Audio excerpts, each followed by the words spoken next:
Hi guys, welcome to my vlog. Ang mami yung tindera slash full time mom.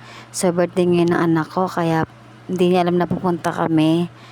So surprise namin siya, kaya punta namin siya ngayon. Kasi super miss na namin siya, kasi doon siya nag-stay sa kapatid ko, sa tita niya. Medyo matagal na siya doon since August.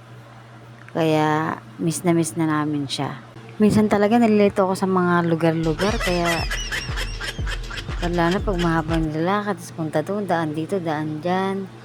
Buti lang dyan ang anak ko, magaling magkabisa ng mga, ng mga lugar-lugar na mga pupuntahan namin.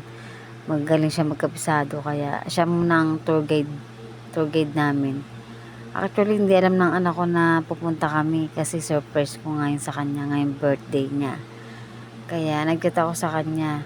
Sabi ko, hindi ako makapunta kasi ganito, kung sa budget, mahirap ang basta marami akong chat sa kanya. Naiiyak siya kasi hindi niya expect na pupunta kami. Kaya ito na guys, panoorin yung reaction niya.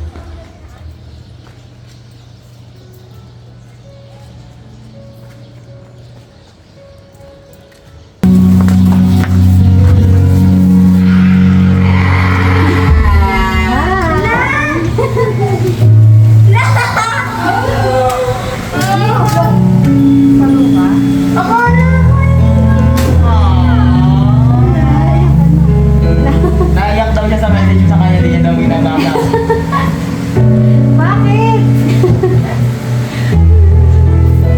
Alam mo naman sa US nakatira? Alam mo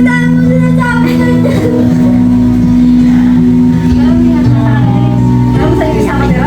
Eh kasi yun dyan! Ano? Dami-dami! Hindi naka-risky. Ako sa mama.